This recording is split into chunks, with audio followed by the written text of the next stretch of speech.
Bir çoxumuzun bildiyi kimi, təkamülün əsasında duran proseslərdən biri də mikro təkamüldür. Mikro təkamül adından göründüyü kimi kiçik təkamüldür. Yəni qısa müddət ərzində baş verir, insanlar tərəfindən gözlə görülə bilir və yeni növ yaranmır. Bəs yaxşı, insanda mikro təkamül örnəkləri varmı? Gəlin bunun bir neçəsi ilə yaxından tanış olaq. Belə ki, bunlardan biri, məsələn, Sibirdə yaşayan insanlar, əsasən Tibet yaylalarında yaşayan insanlarda az oksigenli mühitə dözümlülük geni vardır ki, bu EPAS1 geni adlanır və bu bizə Denisovlardan miras qalmış gen qrupudur. Bundan başqa bu günlərim artıq yeni doğulan insanların ümumi sümük kütləsinə baxırlar ki, çox yüngüldür və sümükləri çox az möhkəm olur.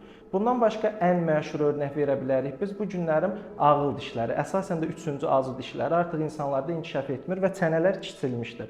Bunun da əsas səbəbi ondan ibarətdir ki, odu kəşf etdikdən sonra homo növləri artıq yumşaq qidaya keçdikdə daha böyük çənəyə, daha çox diş olan çənəyə ehtiyac olmadığından belə bir mikro təkamül insanlar üzərində getmişdir. Bundan başqa artıq uşaqlarda olan və yetkin insanlarda da aktivləşən laktaza geni vardır ki, bu südün həzmində iştirak edir. Və bildirmək istəyirəm ki, təkamülün prosesində duran, ümumiyyətlə təkamülün getməsi üçün deyə biləcəyimiz ikinci proses də makro təkamüldür ki, bu mikro təkamüllər baş verir, milyon il ərzində makro təkamülə gətirib çıxardır ki, bu da böyük təkamüldür və yeni növ yaranmasına səbəb olur.